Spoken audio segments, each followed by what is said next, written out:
Every player has an off day. Strikeouts, errors, hitless weekends, we've all been there. But what separates the average baseball players from the elite ones? It's how they respond the next day. In this video, I'm gonna give you the 3-step framework to recover fast, protect your confidence, and to showcase to college coaches you're built for the long run. My name is Evan Mendoza. I have 7 years of professional baseball experience under my belt. I also played 3 years at the D1 level at NC State University. I even was in one World Baseball Classic representing Columbia. I was on varsity in high school all 4 years of my high school baseball journey, and I'm here to share all that knowledge with you. And if your son is struggling to stay confident during those bad games, and he wants a strategy to keep his mindset confident all season long, go down below in the description to learn a little bit more about the triple play and how we could potentially. So step number 1, we need to detach from stats. Because ultimately, there's so many times where I see high school baseball players in travel ball throughout the summer circuit.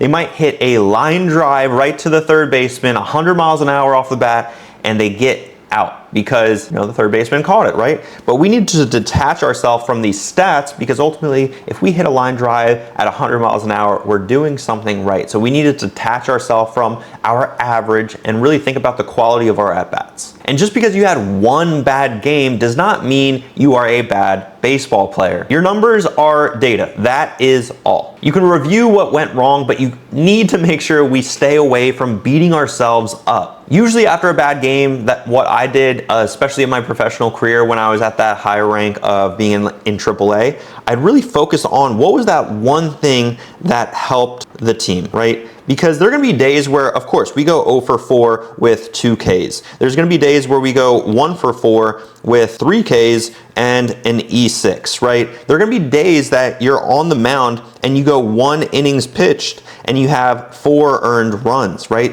With 5 walks, right? BBs. But basically, there are gonna be times where we have these bad games, but can we find that little sliver, right? What was that little sliver right there? Okay, well, that little sliver, I made that ball in, the 5-6 hole and made the nice play that got the out at first. Can we find that one sliver each and every day? And I'm gonna be honest with you, that small little sliver sometimes with days like this, the 0 for 4s with 2 strikeouts, sometimes it is the routine ground ball that was hit my way at shortstop that I was able to field cleanly and throw a strike right over to the first baseman. So these are the little slivers that we need to be able to acknowledge, because if we don't acknowledge these great things that are happening, because yes, we could have booted that ground ball. That was a routine ground ball. So let's not think too deeply into all of our failures. We need to give us, ourselves some props on the routine things that we're doing correctly. Maybe did we, if we're, a pitcher, did we, maybe back up the bag on a double? Did we back up the bag at third base because that's what we're supposed to do on, a for sure double? So like these are the little things. Can we acknowledge the great things that we're doing, even though, the full day might have seemed dark? So find the light when it's dark. And yes, guys, like the stats will tell somewhat of a story, but it's not going to tell the full story of how your day or how your weekend or how your season really went. All right.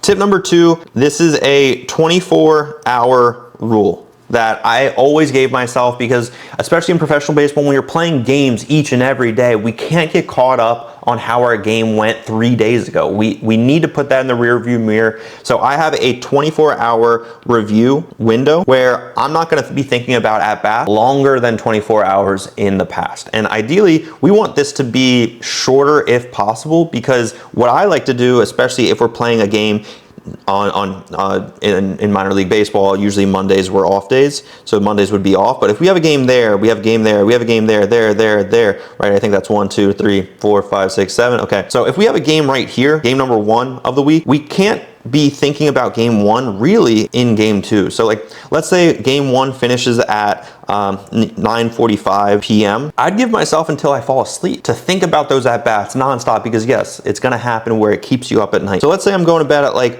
1 a.m., which typically, I'm gonna be honest with you guys, in professional baseball, when we get into these weird sleep habits, that is pretty normal, because we would wake up maybe at like 10, 11 o'clock in the morning and kind of go through this whole process because we really want to be primed for our 7 o'clock start time. So I'd give myself from like 10 p.m. until 1 a.m. So that's what, 11, 12, 1, that's like a 3-hour window, right? But let's say, for example, on Sunday, you know, Sunday to Monday, we have an off day to Tuesday, I'd give myself maybe that 24-hour. And especially if you're a high school baseball player, not playing every single game, maybe in travel ball, you're playing multiple games in a day, so you get that understanding. But I would never give myself more than 24 hours. And realistically, I would try shortening that window as much as possible. So that way we're not getting caught onto the outcome of how our at-bats went. Most times, you know, we are very hard on ourselves on how our at-bats go, but this is where, again, we need to detach ourselves from the stats. And again, it really comes down to a new game, new mindset each and every day. And this is something that I think is really important. I'll write it down for you guys and kind of take it slow. So reflection is valuable, but this is where we need to be careful. Dwelling is dangerous, right? If we're dwelling on our bad at-bats, we're dwelling on the outcomes, this is where we can definitely